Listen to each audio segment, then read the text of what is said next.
या निवडणुकीमध्ये विकासाचा आराखडा घेऊन आलो आहोत, कोणावरही टीका टिप्पणी करण्यापेक्षा सकारात्मक भूमिका घेणार आहोत असं मुख्यमंत्री देवेंद्र फडणवीसांनी म्हणत मतदारांना साथ घातली। भंडाऱ्याच्या तुमसर इथे आयोजित सभेत ते बोलत होते।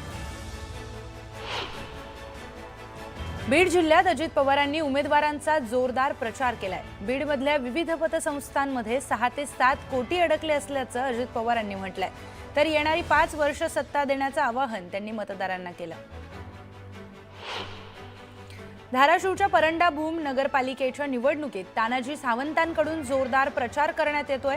भूम परंडा नगरपालिका निवडणुकीत तानाजी सावंत संपूर्ण शहरामध्ये फिरून प्रचार करतायत। सर्वपक्षीय विरोधक एकत्र असले तरी त्यांना व्हाईट वॉश देणार असल्याचं म्हणत त्यांनी विजयाचा विश्वास व्यक्त केला।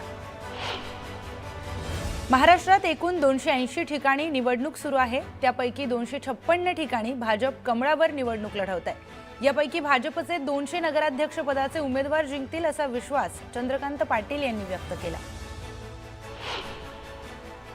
अहिल्यानगर जिल्ह्यातील संगमनेर नगरपालिका निवडणुकीमध्ये आरोप प्रत्यारोपांच्या फैरी झडतायत। बाळासाहेब थोरात आणि सत्यजित तांबेंनी केलेल्या आरोपांना उत्तर देताना अमोल खताळांनी जोरदार पलटवार केला। पालकमंत्री नितेश राणेंनी कणकवलीमध्ये जोरदार शक्ती प्रदर्शन केलं। पटकी देवी मंदिर ते बाजारपेठ पटवर्धन चौक या परिसरामध्ये नितेश राणेंनी मतदारांच्या गाठी भेटी घेतल्या। भाजप आमदार मंगेश चव्हाणांनी किशोर पाटलांवर टीका केली आहे। किशोर पाटलांनी त्यांच्या लोकांच्या विरोधात सभा घेतली। पाचोऱ्यात नगराध्यक्षपदाच्या उमेदवाराच्या विरोधात सभा घेतल्याचा आरोप मंगेश चव्हाणांनी केलाय। राजगुरुनगरच्या नगरपरिषदेच्या निवडणुकीत चौरंगी लढत होणार आहे, त्यामुळे सर्वच राजकीय पक्षांची प्रतिष्ठा ही पणाला लागली आहे। विकासाच्या मुद्द्यावर जनता आम्हाला संधी देईल असा विश्वास राष्ट्रवादीचे उमेदवार किरण आहेर यांनी व्यक्त केला।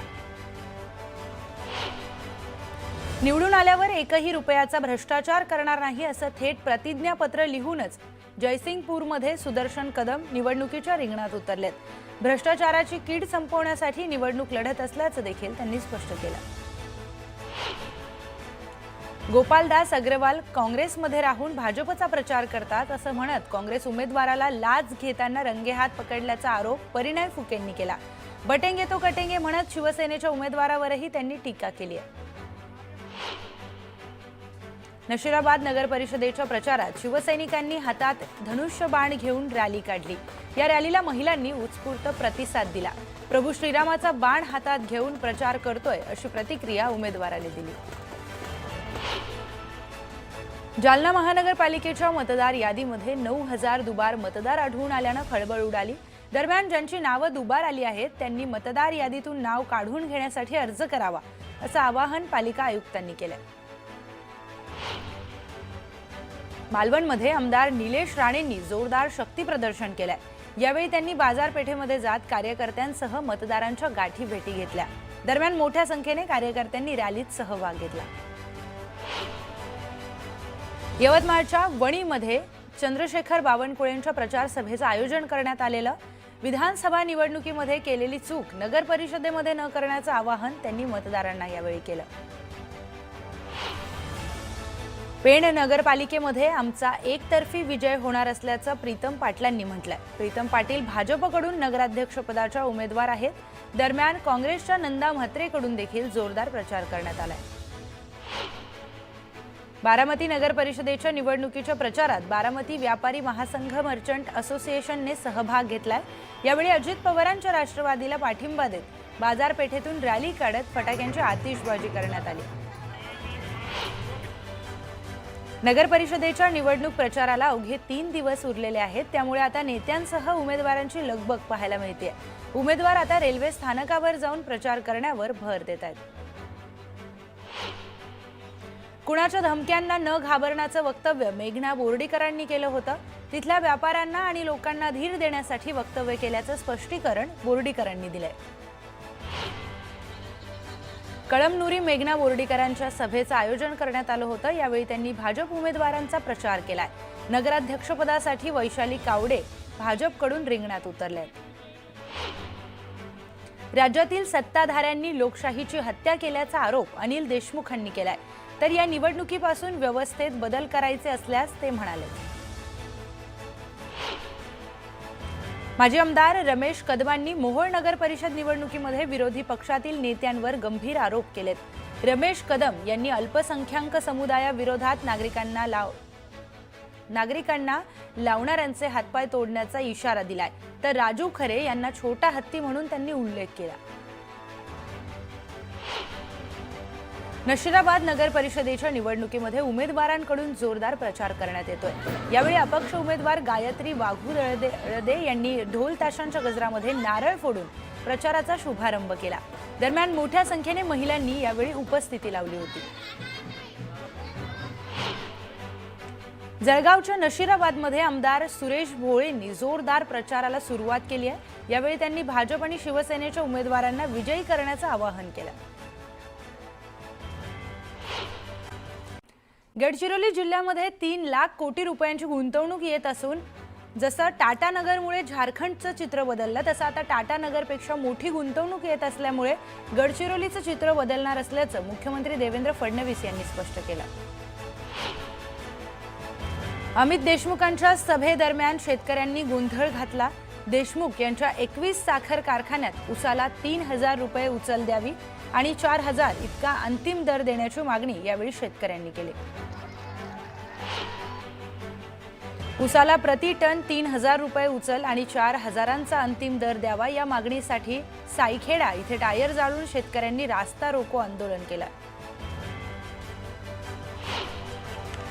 नांदेडच्या घुंगराळामध्ये खंडोबा यात्रेचं आयोजन करण्यात आलं होतं। यावेळी कुस्ती स्पर्धेचं आयोजन करण्यात आलं होतं। दरम्यान कुस्ती पाहण्यासाठी नागरिकांनी मोठ्या संख्येने गर्दी केली। भिवंडी शहरातील शांतीनगर पोलीस ठाण्यामध्ये व्हिजिट माय पोलीस स्टेशन हा उपक्रम राबवण्यात आला। नागरिक आणि पोलिसांमध्ये सुसंवाद वाढावा, पोलीस स्टेशनमध्ये कामकाज कशा पद्धतीने होतं हे नागरिकांना कळावं यासाठी उपक्रम राबवण्यात आला। भ्रष्टाचाराची भुसावळ फाईल नावाच्या पुस्तकाचं अनावरण करण्यात आलंय। माजी नगराध्यक्ष अनिल चौधरी यांच्या उपस्थितीमध्ये हे अनावरण झालंय, तर भुसावळमध्ये मोठा भ्रष्टाचार झाल्याचा आरोपही करण्यात आला। मालमत्ता कर थकबाकीदारांविरोधात नवी मुंबई पालिकेनं विशेष मोहीम सुरू केली आहे। 645 थकबाकीदारांना 1 आठवड्याची आणि 218 थकबाकीदारांना 48 तासांची जप्तीपूर्व नोटीस देण्यात आली आहे। दिलेल्या मुदतीला कर न भरल्यास जप्तीची कारवाई केली जाणार आहे। एअरबस कंपनीच्या A320 जातीच्या विमानांमध्ये सॉफ्टवेअर अपग्रेड करण्यात येणार आहे। याचा मोठा फटका अन्य देशांमध्ये भारतीय विमान कंपन्यांना देखील बसणार आहे।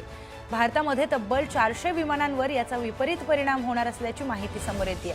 एअरबस कंपनीने केलेल्या आवाहनानंतर DGCAने या विमानांचं उड्डाण तातडीने थांबवण्याचे आदेश दिले, तर जगभरात या जातीची 3000 विमानं आहेत।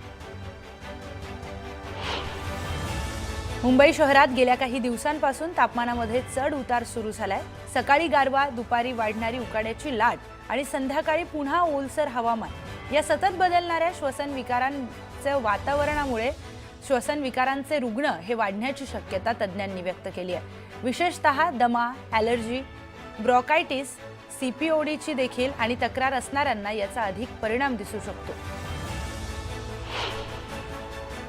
सोने चांदीच्या भावात सलग 5व्या दिवशी भाववाढ होऊन चांदीच्या भावामध्ये 7700 रुपयांची वाढ झाली। चांदी 1,74,000 रुपयांवर पोहोचली, तर सोन्याच्या भावात देखील 1400 रुपयांची वाढ होऊन ते 1,28,200 रुपयांवर पोहोचले। विरारच्या नारंगी फाटकाजवळ टँकरच्या धडकेत 17 वर्षीय हर्ष कदम या महाविद्यालयातील विद्यार्थ्याचा जागीच मृत्यू झाला।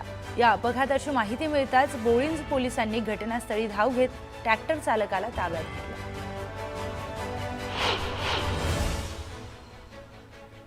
तर एक ब्रेकिंग न्यूज समोर येते। बीडमध्ये 150 कोटींच्या जमीन घोटाळ्याची चौकशी करणार असं वक्तव्य अजित पवारांनी केलंय।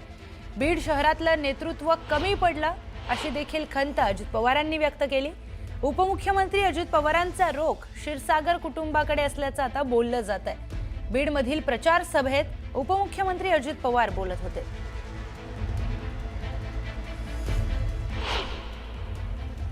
150 कोटी रुपयाचे गफला या जिल्ह्यामध्ये जमीन ॲक्वायर करत असताना झालाय। अशा प्रकारचं एक चित्र पुढे आलेलं आहे। त्याच्यातली वस्तुस्थिती आम्ही शोधतोय, जे कोणी दोषी असेल त्याच्यावर कारवाई आम्ही करतोय।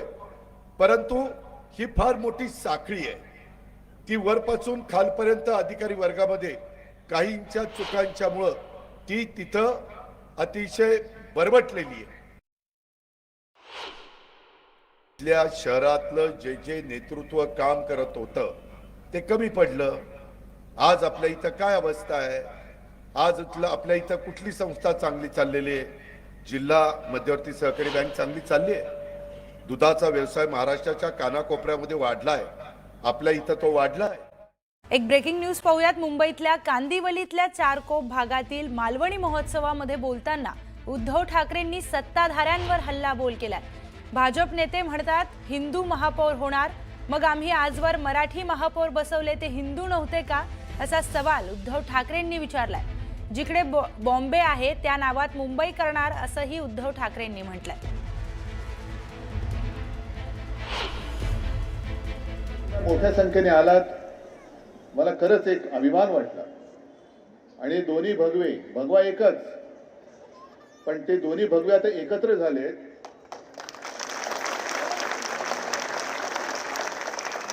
बरं, असं आपण जर का म्हटलं, म्हणजे आता जे राज्यकर्ते त्यांच्या एका नेत्याला विचारलं की तुम्ही सांगा मुंबईचा महापौर मराठी होणार का, तो मला मुंबईचा महापौर हिंदू होणार। अरे मग आजपर्यंत जे आम्ही मराठी महापौर केले ते काही हिंदू नव्हते काय?